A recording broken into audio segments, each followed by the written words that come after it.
নমস্কার বন্ধুরা, chef Shrabani daily vlog চ্যানেলের পক্ষ থেকে সবাইকে স্বাগত জানিয়ে আজ আপনাদের সাথে শেয়ার করতে চলেছি নতুন আলু দিয়ে চিকেন রেসিপি। আপনারা প্রথম থেকে পুরো ভিডিওটা শেষ পর্যন্ত দেখতে থাকুন। ভিডিওটি ভালো লাগলে একটা লাইক দিয়ে পাশে থাকুন ও বন্ধুদের সাথে শেয়ার করে দিন। চলুন তাহলে শুরু করি। তো দেখুন বন্ধুরা, তার জন্য এখানে আমি 500 গ্রাম চিকেন ভালোভাবে ধুয়ে নিয়েছি, পেঁয়াজ কুচি নিয়েছি, টমেটো কুচি আর নতুন আলু কেটে নিয়েছি। এখানে নিয়েছি রসুন বাটা, আদা, জিরে, গোলমরিচ ও কাঁচা লঙ্কা বাটা। তো দেখুন, খুবই সহজভাবে বানাবো, আর এই রেসিপিটা একবার দেখলে আপনারাও বাড়িতে যে কেউ বানিয়ে নিতে পারবেন। দেখুন, তার জন্য আমি চিকেনটা কিন্তু ধুয়ে জল আগে থেকে ঝরিয়ে নিয়েছি, আর আমি এখানে সম্পূর্ণ শিলে বাটা মশলায় রান্না করব। দেখুন, তার জন্য আমি কড়াই বসিয়ে দিয়েছি। রান্নাটা আজকে করব কাঠের জালে, মাটির উনুনে, গ্যাস ধরাই না। তো দেখুন, তার জন্য পরিমাণ মতো কড়াইয়ের মধ্যে আমি সাদা তেল দিয়ে দিলাম। আমি এখানে সাদা তেল দিচ্ছি, আপনারা পারলে সরষের তেলও দিতে পারেন। তো দেখুন, তেল গরম হয়ে গেছে, দিচ্ছি আমি গোটা জিরে ও গোটা গরম মশলা, একটু ভেজে নেব। দিলাম 2 টুকরো তেজপাতা, ভেজে নিয়েছি। এখন পেঁয়াজ কুচিগুলো দিয়ে দিলাম। এখন নাড়াচাড়া করে পেঁয়াজ একটু লাল লাল অবধি ভেজে নেব। এই দেখুন, পেঁয়াজ লাল লাল ভালোভাবে ভেজে নেব। পেঁয়াজগুলো ভাজা হয়ে গেলেই এর মধ্যে দেব আমি রসুন বাটা, আদা, জিরে, কাঁচা লঙ্কা, গোলমরিচ বাটা। এ দেখুন, দিয়ে দিলাম। এখন পেঁয়াজের সাথে ভালোভাবে মিশিয়ে বেশ কিছুক্ষণ আমি ভেজে নেব, তাতে রসুন আর আদা জিরে কাঁচা গন্ধটা চলে যাবে। তার আগে যদি কোনো বন্ধু আমার চ্যানেলে নতুন হয়ে থাকেন, চ্যানেলটি সাবস্ক্রাইব করে বেল আইকন হলে সেট করে দিন সবার প্রথমে আমার রেসিপি পেতে। এই দেখুন বন্ধুরা, আদা জিরে রসুন দেখুন ভালোভাবে পেঁয়াজের সাথে মিশিয়ে আমি একটু কষে নিলাম। এখন আমি ওপর থেকে দিয়ে দিলাম নতুন আলু, ধুয়ে রেখেছিলাম, দিয়ে দিলাম আলু। এখন দিচ্ছি স্বাদ মতো লবণ, পরিমাণ মতো দেব আমি হলুদ গুঁড়ো, পরিমাণ মতো দেব আমি লাল লঙ্কার গুঁড়ো।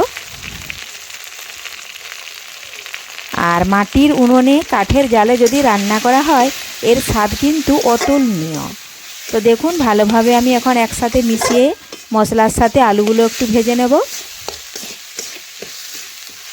আমরা অনেক সময় আলু কিন্তু আগেই ভেজে নিই, আমি কিন্তু আজকে মশলার সাথেই আমি দেখুন আলুগুলো একটু ভেজে নিলাম। এইভাবে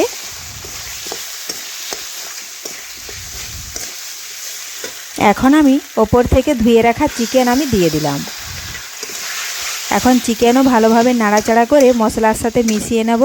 আর এইভাবে মিশাতেই দেখুন আমি চিকেনও একটু কষে নিচ্ছি। এই দেখুন, এইভাবে ভেজে নেব। তো দেখুন বন্ধুরা, চিকেন কিন্তু আমি অনেকটাই ভেজে নিয়েছি। এখন সবশেষে দেব আমি একটু লাল লঙ্কার গুঁড়ো, তাতে কিন্তু এর কালারটা ভালো আসবে। এই দেখুন, এখন এটাও ভালোভাবে নাড়াচাড়া করে মিশিয়ে নেব চিকেনের সাথে। আর আপনারাও যারা গ্যাসে রান্না করেন, তারাও এইভাবে একবার মাটির উনুনে কাঠের জাল দিয়ে চিকেন রান্না করে দেখুন, খেতে হবে দারুণ স্বাদ। দেখুন, দিলাম আমি টমেটো কুচি, এটাও ভালোভাবে চিকেনের সাথে মিশিয়ে নিচ্ছি।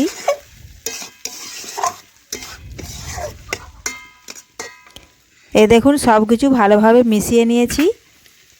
এখন আমি বেশ কিছুক্ষণের জন্য একটু ঢাকা দিয়ে রেখে দেব, তাতে চিকেন আলু ভালোভাবে সেদ্ধ হয়ে যাবে। তো ফিরে এলাম বন্ধুরা কিছুক্ষণ পর। এখন ঢাকা তুলে নিচ্ছি। দেখুন, আমি কিন্তু এক্সট্রা জল দিই না, চিকেন থেকে অনেকটাই জল বেরিয়ে গেছে। এই দেখুন, এইভাবে নাড়াচাড়া করে নিলাম। আর অনেকটাই জল আছে, আমি কিন্তু মাঝখানে আরও একবার ঢাকা দিয়ে দেব, তাহলে চিকেন কিন্তু ভালোভাবে সেদ্ধ হয়ে যাবে। আর চিকেন যত সেদ্ধ হবে ততই কিন্তু খেতে ভালো লাগবে। এই দেখুন, আমি আবারও একটু ঢাকা দিয়ে দেব, কারণ অনেকটাই জল আছে। 5 থেকে 10 সেকেন্ড মতো ঢাকা দিয়ে দেবো।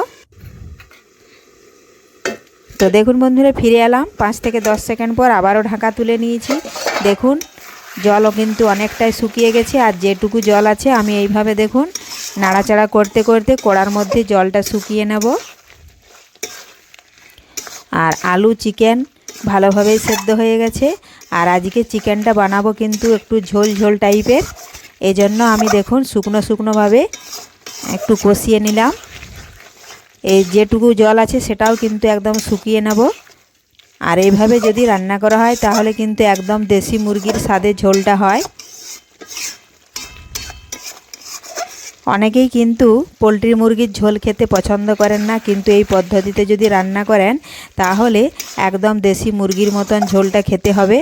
দেখুন একদম শুকনো করে নিচ্ছি আমি, তা না হলে দেশি মুরগির মতন পাতলা ঝোল কিন্তু হবে না।